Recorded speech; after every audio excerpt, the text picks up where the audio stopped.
출애굽기 30장. 조각목으로 향을 피울 제단을 만들어라.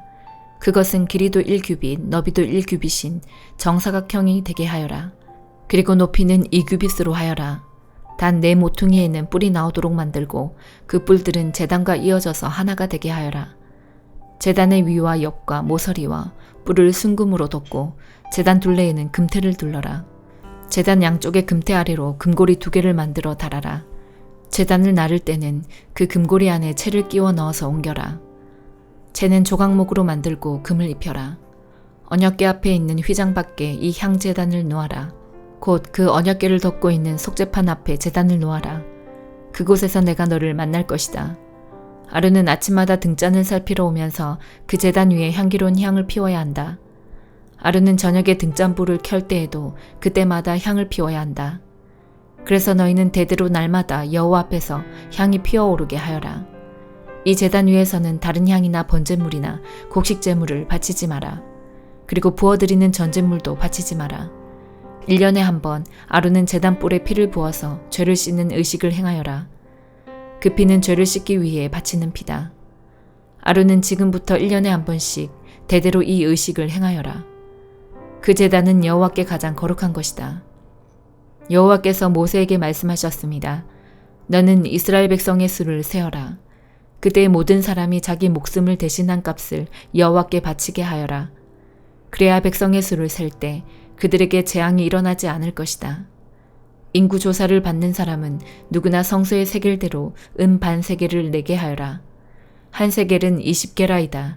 그것은 여호와께 바치는 예물이다. 인구 조사를 받는 곧 20살 이상인 사람은 누구나 여호와께 그만큼 바쳐라. 부자라고 해서 더 많이 내지도 말고 가난한 사람이라고 해서 적게 내지도 마라.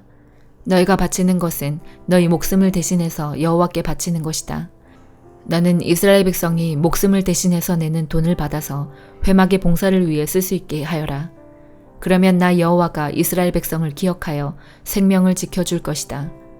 여호와께서 모세에게 말씀하셨습니다. 씻는 데 쓸 물동이와 그 받침을 노스로 만들어라.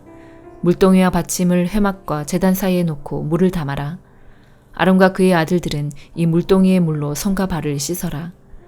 그들이 회막에 들어가거나 제사장으로서 제단에 가까이 나아가서 여호와께 화제를 바치려 할 때에는 이 물로 미리 손과 발을 씻어야 한다. 그렇게 해야 죽지 않을 것이다. 그들은 손과 발을 씻어야 죽지 않는다. 이것은 아론과 그의 자손에게 영원한 규례가 될 것이다. 여호와께서 모세에게 말씀하셨습니다. 가장 좋은 향품을 가져오너라. 모략 500세겔, 향기로운 육개를 그 절반, 곧 250세겔, 향기로운 창포 250세겔, 계피 500세겔을 가져오너라. 이 모든 것을 성소에서 다는 무게로 달아라. 그리고 올리브 기름 한 흰도 가져오너라. 이 모든 것을 향료를 만들 때처럼 섞어서 거룩한 기름을 만들어라. 그것이 거룩히 구별하는 데 쓰이는 기름이 될 것이다. 너는 그것을 회막과 내 언약이 들어있는 언약궤에 발라라. 상과 그 모든 기구, 등잔대와 그 기구, 향을 피우는 제단에도 발라라. 그리고 번제단과 그 모든 기구에도 바르고 물동이와 그 받침에도 발라라. 이 모든 것을 거룩히 구별하여서 가장 거룩하게 하여라. 이 모든 것에 닿는 것이 다 거룩해질 것이다. 아론과 그의 아들들에게 기름을 발라서 거룩히 구별하여라. 그래서 나를 섬기는 제사장이 될 수 있도록 하여라. 이스라엘 백성에게 이렇게 말하여라. 이것은 지금부터 대대로 나의 거룩한 기름이 될 것이다. 이것은 사람이나 물건을 거룩히 구별할 때에 쓸 것이다. 보통 사람의 몸에는 그것을 붓지 마라. 이 기름을 만드는 것과 같은 방법으로 다른 기름을 만들어서도 안 된다. 그것은 거룩한 것이므로 너희도 그것을 거룩히 여겨라.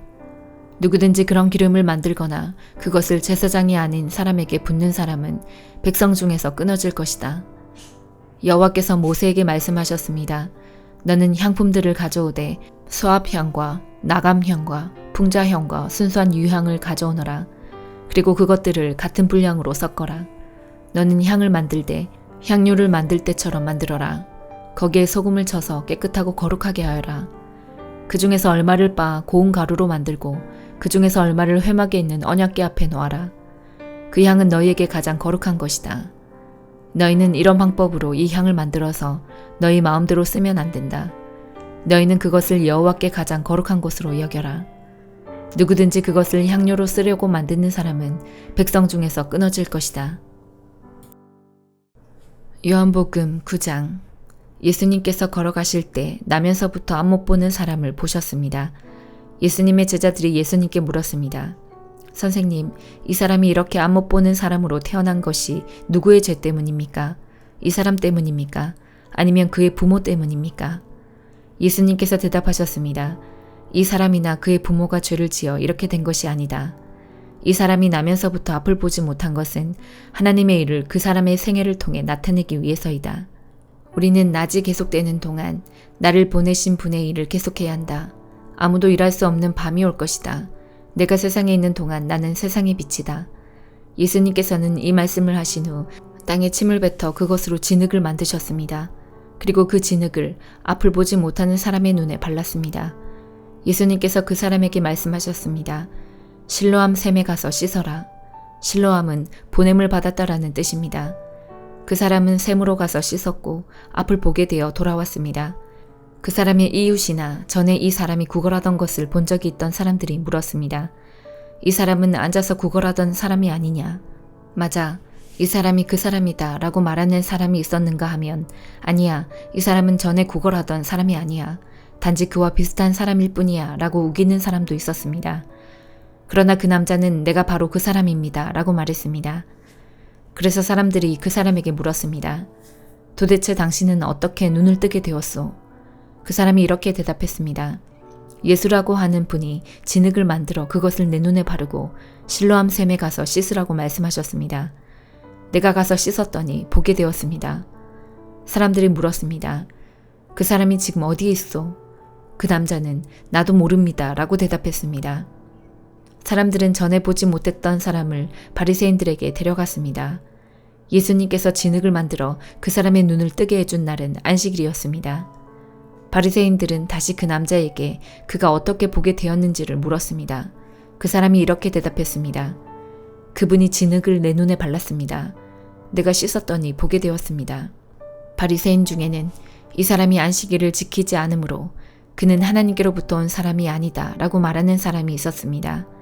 한편 어떤 사람은 죄인이 어떻게 이와 같은 표적을 행할 수 있겠습니까? 라고 말하였습니다. 그래서 바리새인들 사이에 편이 갈렸습니다. 바리새인들은 그 남자에게 다시 물었습니다. 그분이 당신의 눈을 뜨게 하였는데 당신은 그 사람에 대해 어떻게 생각합니까? 그 남자가 대답했습니다. 그는 예언자입니다.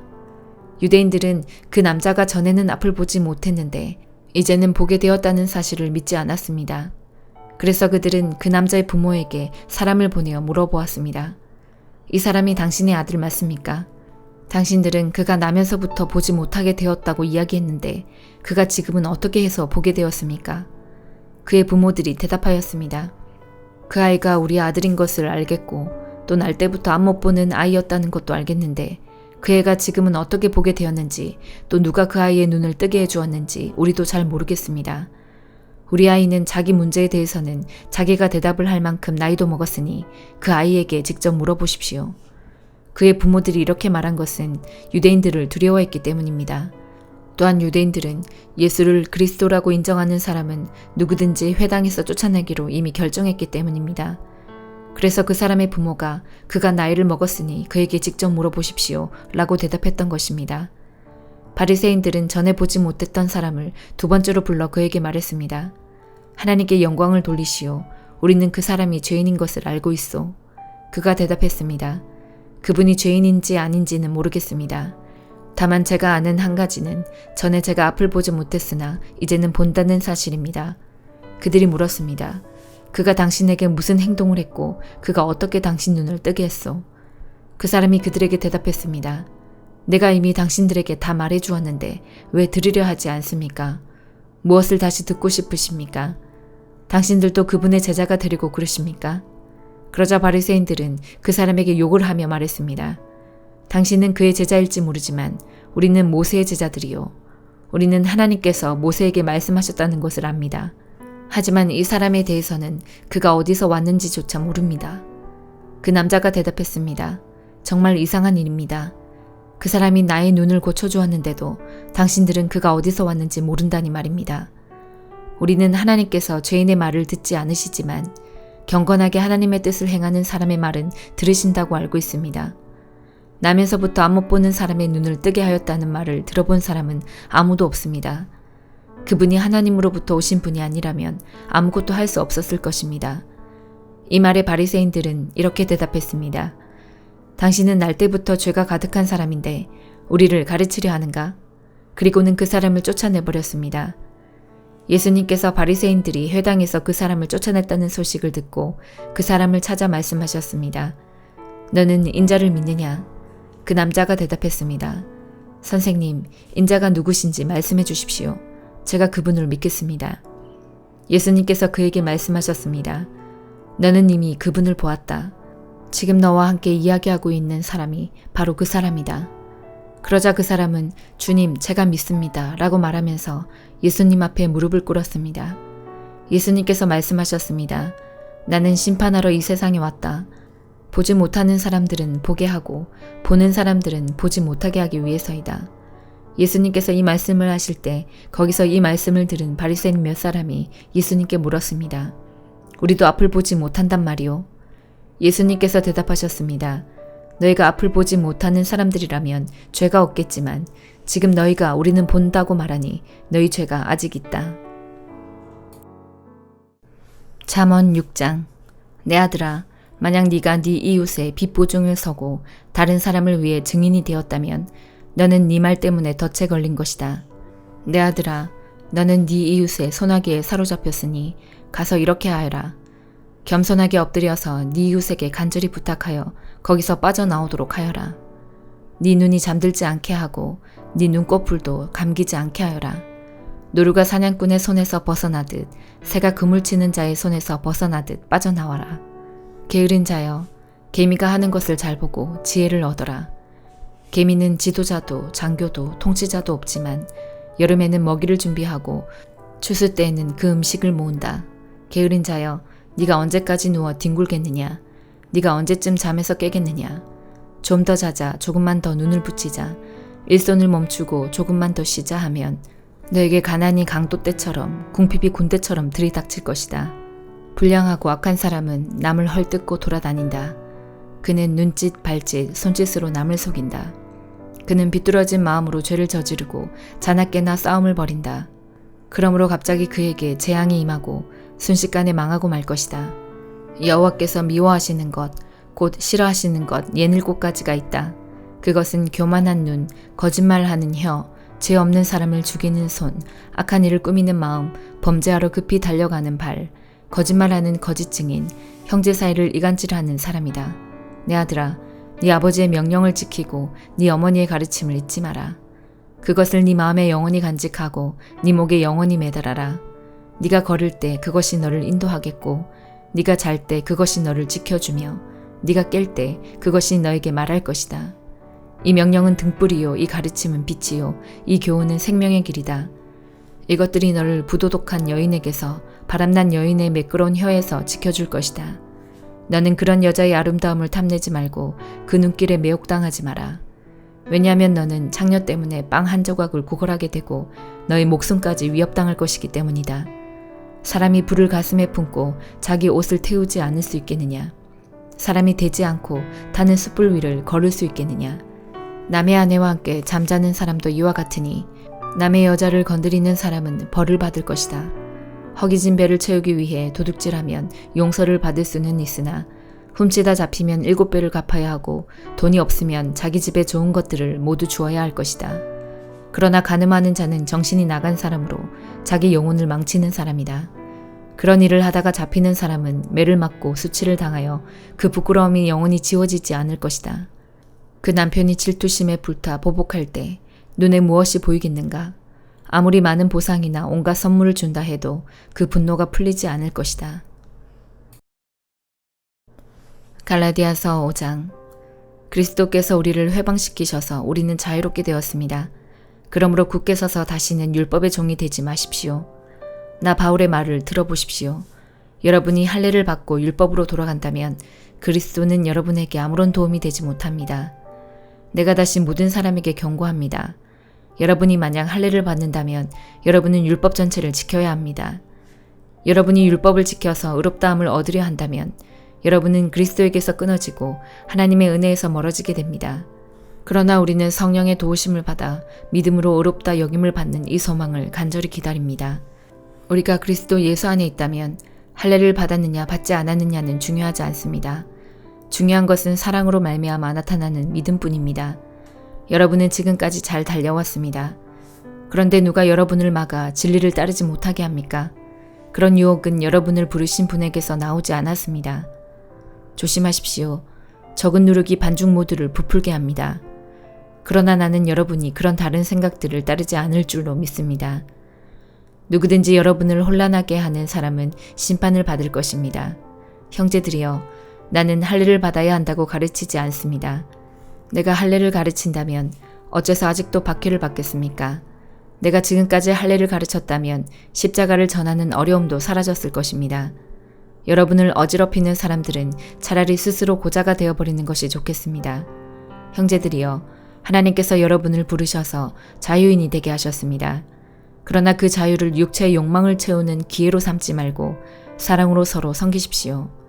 모든 율법은 네 이웃을 네 몸과 같이 사랑하여라 하신 한 계명 속에 다 들어 있습니다. 여러분이 서로 해치고 헐뜯는다면 양쪽 다 멸망할 테니 조심하십시오. 그러므로 내가 말합니다. 성령을 따라 사십시오. 그러면 육체의 욕망을 따라 살지 않게 될 것입니다. 육체의 욕망은 성령을 거스르고 성령이 바라시는 것은 육체의 욕망을 거스릅니다. 이 둘은 서로 반대되는 것이므로 여러분의 욕망대로 살 수 없게 합니다. 성령께서 이끄시는 대로 살면 여러분은 율법 아래 있지 않게 됩니다. 육체가 하는 일은 분명합니다. 곧 음행과 더러움과 음란과 우상 섬기기와 마술과 미움과 다툼과 질투와 화내기와 이기심과 편가르기와 분열과 시기와 술 취하기와 흥청거리는 잔치와 같은 것들입니다. 전에도 경고했지만 이제 다시 경고합니다. 이런 일을 하는 사람은 하나님의 나라에 들어가지 못합니다. 그러나 성령의 열매는 사랑과 기쁨과 평화와 오래 참음과 자비와 착함과 성실과 온유와 절제입니다. 이런 것들을 금지할 율법이 없습니다. 그리스도 예수께 속한 사람은 자기 육체를 정욕과 욕망과 함께 십자가에 못 박았습니다. 우리가 성령으로 새 생명을 얻었으므로 성령을 따라 살아야 합니다. 그리고 교만하지 말고 서로 다투거나 시기하지 말아야 합니다. 아멘.